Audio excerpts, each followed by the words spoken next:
Online రోడ్డులో కాపుకాచి అడ్డంగా దోచుకుంటున్నారు టెక్నికల్ దొంగలు. ఉద్యోగాలు, పెళ్లిళ్లు, బీమా పాలసీలు, క్రెడిట్, డెబిట్ కార్డులు ఇలా ఏ వ్యవహారమైనా ఆన్లైన్లో జరిగిపోతుండటంతో అదే టెక్నాలజీని ఉపయోగించి పరాన్న బొక్కులు పండగ చేసుకుంటున్నారు. ఈ ట్రేడింగ్ ట్రాన్సాక్షన్స్ పై జనంలో టెక్నికల్ నాలెడ్జ్ పెద్దగా లేకపోవడం కూడా ఘరానా మోసగాళ్లకు కలిసిస్తోంది.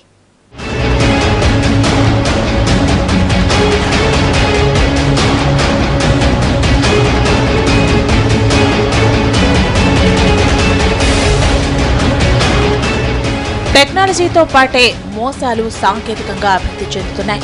ఆన్లైన్ ప్రపంచం గురించి పెద్దగా తెలియని వారంతా ఈ మోసగాళ్ల వలలో ఈజీగా పడిపోతున్నారు. Lottery, fake phone calls, matrimony, నకిలీ ఉద్యోగాల పేరుతో చీటింగ్ ఇలా ప్రతి దందాలోనూ అమాయకులను మోసం చేస్తూ సొమ్ము చేసుకుంటున్నారు దగాకోరులు.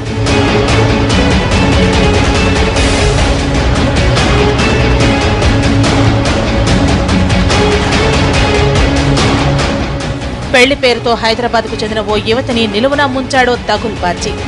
భారత్ మ్యాట్రిమోనీ వెబ్సైట్ లో నైజీరియాకు చెందిన బాబ్ జేమ్స్ తన పేరు మార్చుకుని ఫేక్ ఫోటో పెట్టి ఓ యువతికి గాలం వేశాడు.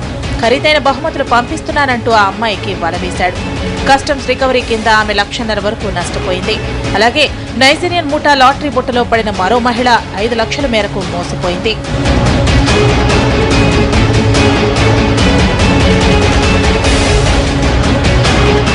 ఇవే కాదు, ఇన్సూరెన్స్ పాలసీల పేరుతోనూ ఘరానా మోసాలు జరుగుతున్నాయి. తాము IRDA నుంచి ఫోన్ చేస్తున్నామంటూ మీ బీమా పాలసీ బోనస్ కు ఎంపికైందని, ఇది క్లెయిమ్ చేయాలంటే మీరు కొంత మొత్తం చెల్లించాలని చెబుతారు. లేదంటే కొత్త పాలసీ తీసుకోవాలని చెప్పి బుట్టలో పడేస్తారు. ఆ తర్వాత కథంతా మామూలే. సెబీ లాంటి సంస్థలు కూడా ఇన్వెస్టర్లు ఇలాంటి వాటి వలలో పడొద్దని ప్రకటనిస్తున్నాయి. ఈ 1 year నుంచి ఇంకొక లేటెస్ట్ ఎంఓ ఏంటంటే ఇన్సూరెన్స్ ఫ్రాడ్స్ అని బాగా వస్తున్నాయి. ఈ 10 lakhs కాదు, ఇంకా IRDA వాళ్ళు క్లియరెన్స్ ఇవ్వాలంటే ఇంకొక 5 lakhs అడుగుతున్నారు. అట్లా అని చెప్పి అమౌంట్ కలెక్ట్ చేస్తున్నారు.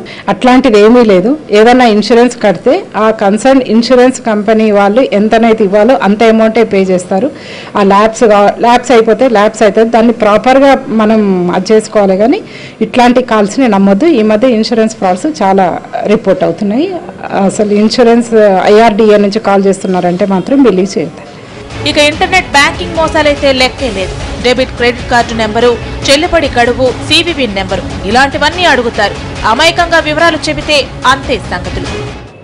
ఇటీవల ఆన్లైన్ చీటింగ్స్, ఏదో ప్రైజులు వచ్చినాయని, లక్షల్లో లాటరీలు తగిలినాయని, హౌస్ లోన్లు ఇప్పిస్తామని, మ్యాట్రిమోనియల్ సంబంధాలు చేస్తామని రకరకాలుగా ఇక్కడ వాళ్ళు ఫారినర్స్, నైజీరియన్స్ కూడా ఈ చీటింగ్ పాల్పడుతున్నారు.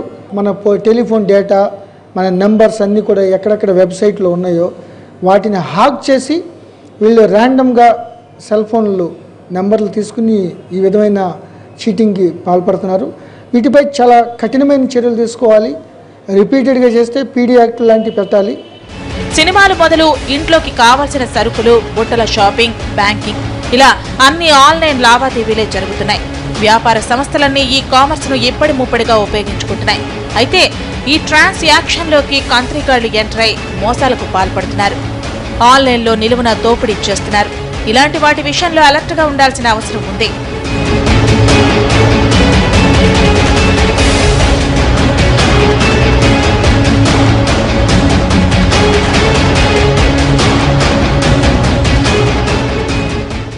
చూసారుగా, మీ జేబులు కత్తిరించకుండానే మీ సొమ్ము ఎలా మాయమవుతుందో.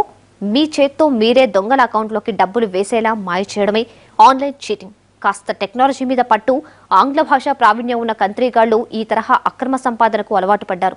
రోజు రోజుకు కొత్త కొత్త టెక్నిక్స్ తో రెచ్చిపోతున్నారు. అకౌంట్లే తినేస్తున్నారు. ఇకనైనా జనం జాగ్రత్తగా ఉండకపోతే ఆన్లైన్లో మీ డబ్బు హాంఫట్టే.